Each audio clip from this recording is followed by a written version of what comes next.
Oi, pessoal, tudo bem? Bom, pessoal, antes de a gente se encontrar daqui a pouco na nossa aula prática, né?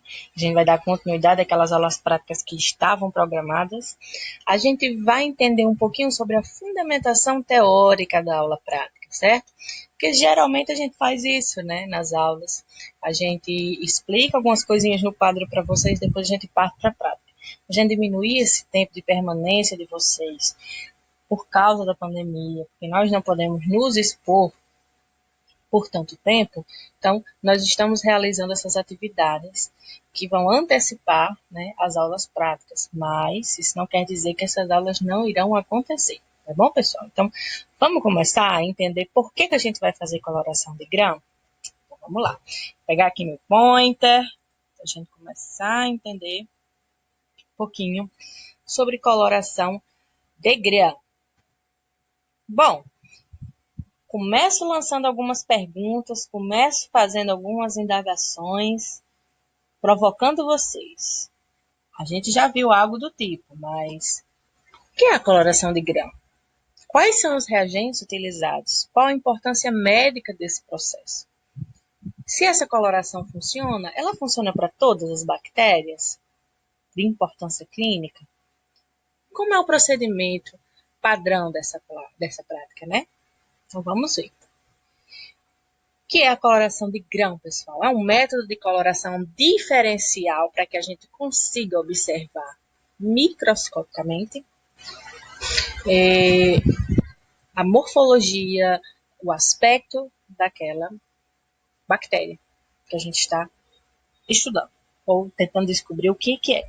Então, por que ela é uma coloração diferencial? Porque ela colore diferencialmente os diferentes tipos microbianos, de acordo com algumas características bioquímicas e fisiológicas destes. Quem foi que criou a coloração de grão? Foi Christian Gram, por isso que o nome é coloração de grão, não é mesmo?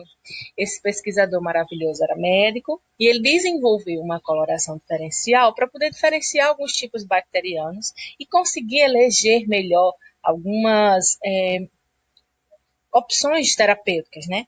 E essa coloração não é de hoje não, é bem antiga, ela é super clássica, de 1884, mas ainda é utilizada até hoje como um dos primeiros passos para o método diagnóstico de doenças infecciosas causadas por bactérias, né?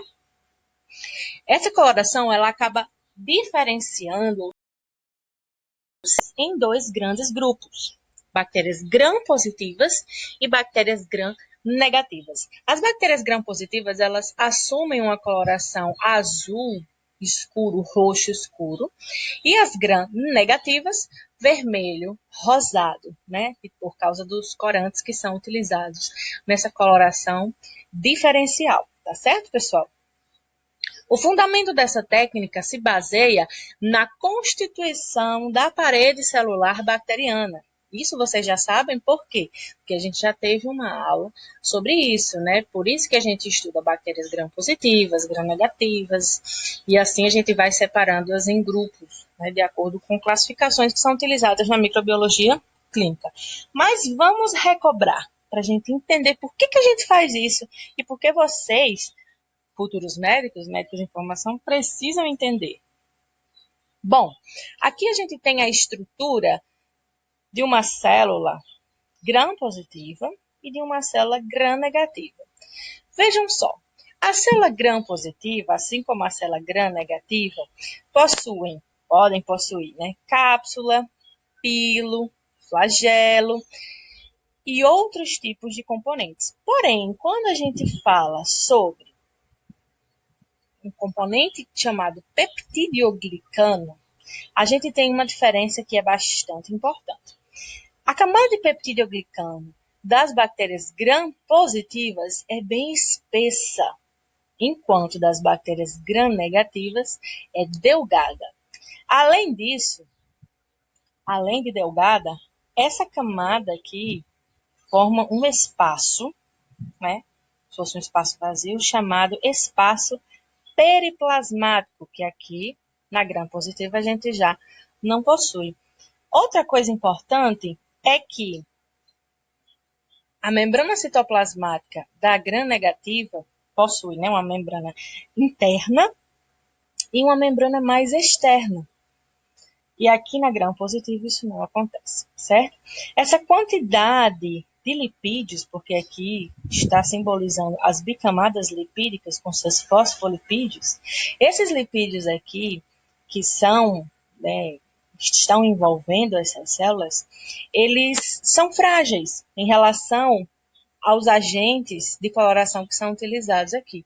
São mais frágeis que uma camada espessa e densa de peptidoglicano.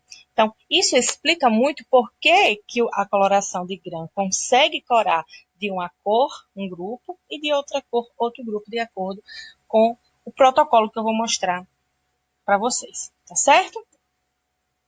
Vejam só.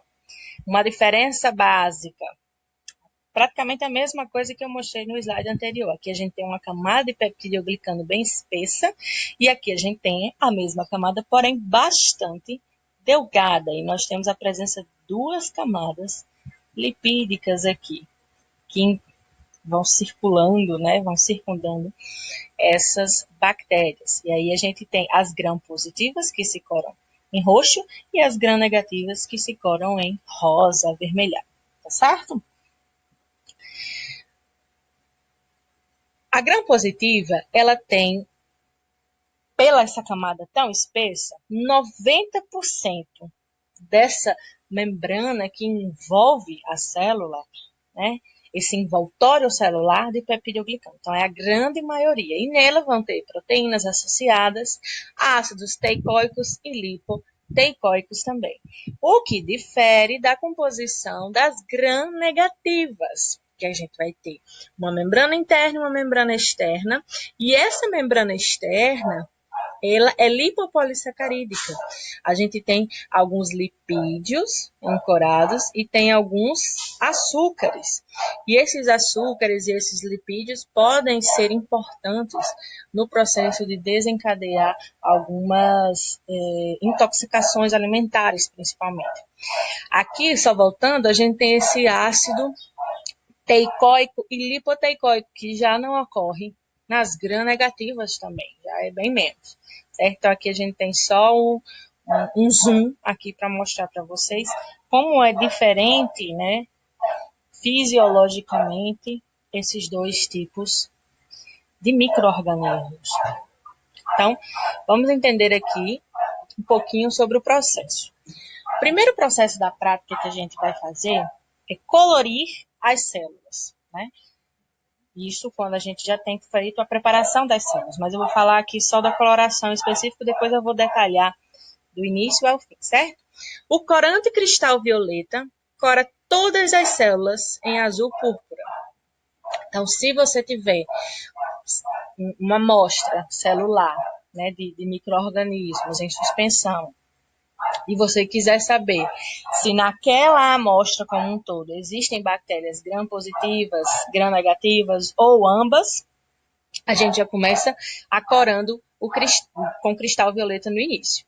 Depois é adicionada a solução de iodo, o iodo de gram, iodine, mordente, né? Tem vários nomes. Essa solução é adicionada para formar um complexo entre o iodo presente nessa solução e o cristal violeta. Forma-se um complexo. E todas as células mantêm-se em azul, né? Continuam azuis ou roxas, né? Depois de botar o mordente, né, o iodo de gram, a gente adiciona um solvente orgânico, que pode ser acetona ou etanol. Esse solvente orgânico ele vai remover a maioria dos complexos de cristal violeta das gram-negativas, porque esses reagentes aqui, eles vão conseguir degradar aquela camada que tem duas camadas de lipídio, né, fosfolipídica. Isso vai acabar se perdendo e vai acabar escapando aí nas gram-negativas vai acabar escapando o complexo cristal violeta. Fora que tem os espaços vazios também, certo? As gram-positivas, que tem uma parede muito mais espessa de peptidoglicano, mais rígida rígida e é pobre em lipídios em relação às gram-negativas, elas vão conseguir manter esse complexo cristal violeta dentro dela. Os gram-negativos apresentam-se incolores nessa etapa e as bactérias gram-positivas permanecem em azul. Então, nessa etapa aqui, onde a gente coloca o solvente orgânico, aquelas que são gram-negativas, elas perdem a coloração. Elas não continuam coloridas, elas ficam, né, transparentes, vamos dizer assim. Depois é colocado o contracorante, que é a safranina, que é o corante avermelhado rosado que a gente utiliza.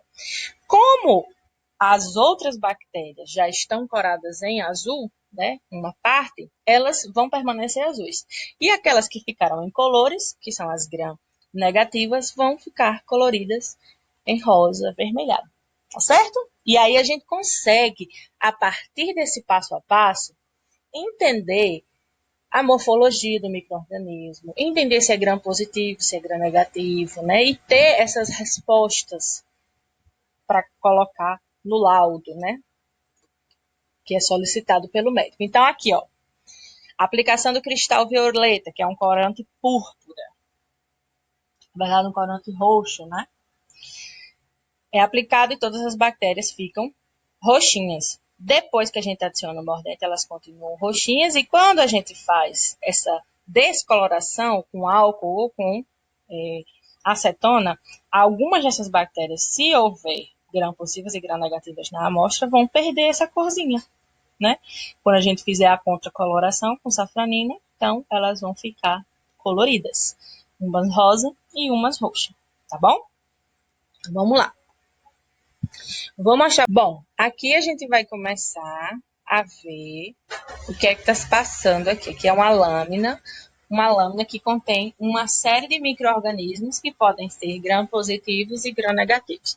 Primeiramente, a gente pode retirar uma cultura líquida ou uma cultura sólida e homogeneizar isso com solução fisiológica de NaCl e a gente coloca aqui nessa lâmina. Depois que a gente colocar aqui nessa lâmina, né, o conteúdo dessa solução microbiana, a gente vai precisar fixar isso. A gente vai precisar fixar com o bico de Bunsen e a chama. Então, a gente pega uma pinça, né, e vai precisar dar essa fixadazinha. Alguns protocolos utilizam a estufa de secagem.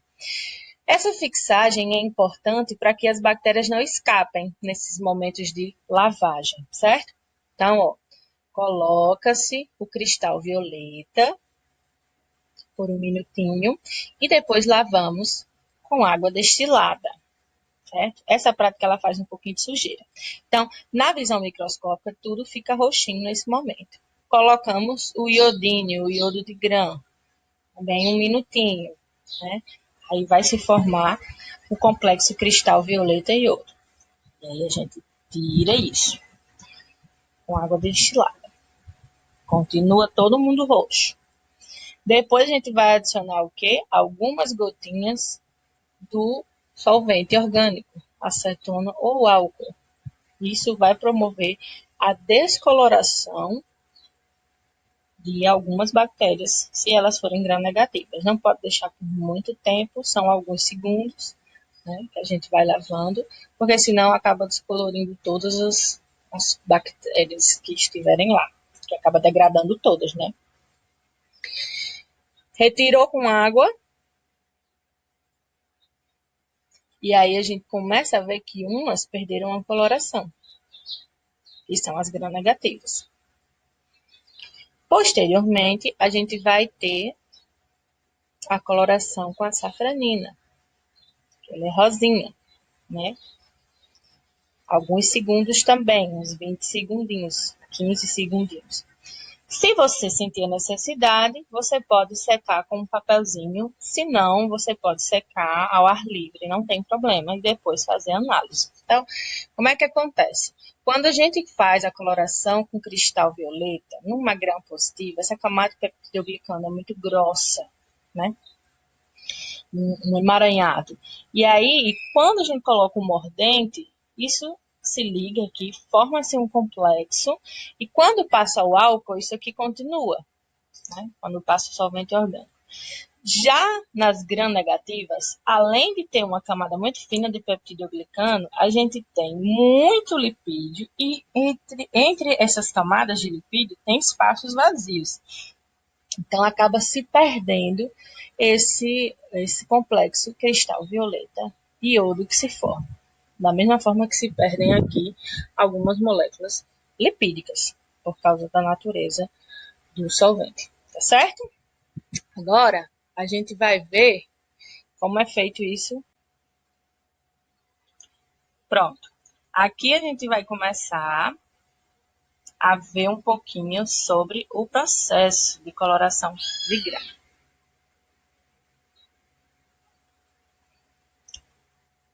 Vamos começar a entender um pouquinho do processo de coloração de grão, pessoal. Primeiro, colocar uma gota de solução salina na lâmina, né?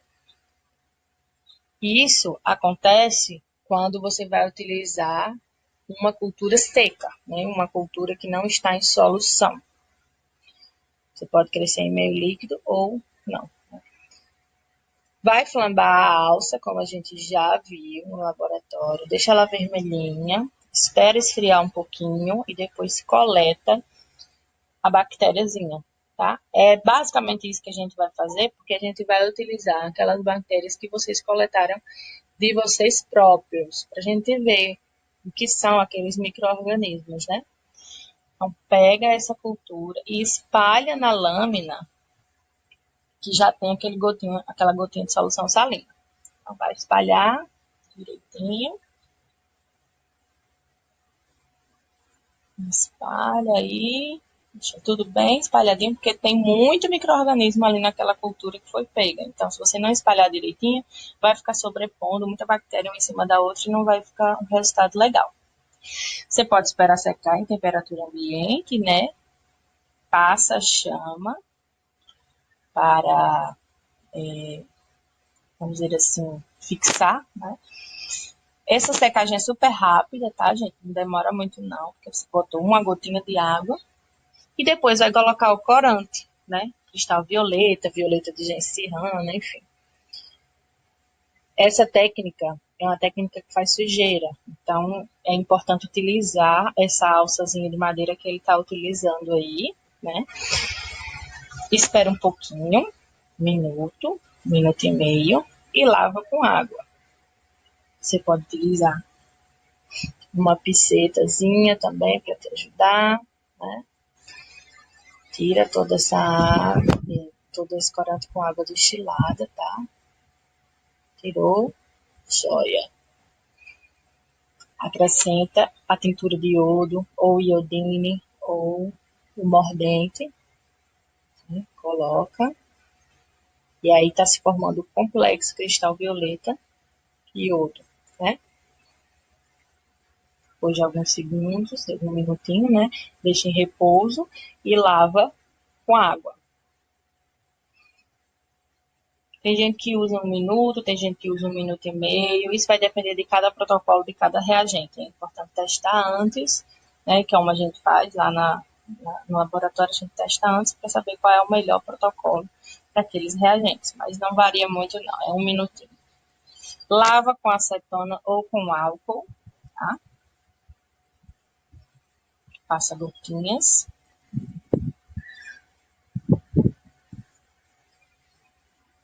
Lembrando que pode ser feito também com álcool, não só com acetona. Né? É uma prática que ela é barata de se fazer, né? Lava novamente com água.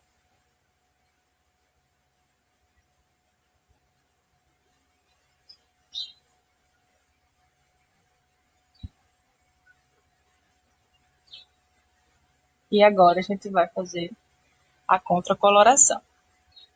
Vamos colocar a safranina ou fucsina e coloca poucos segundos, 20 segundinhos, 15 segundinhos, né? Não deixa muito tempo não. Depois, lava mais uma vez, espera secar e observa ao microscópio outro, tá bom?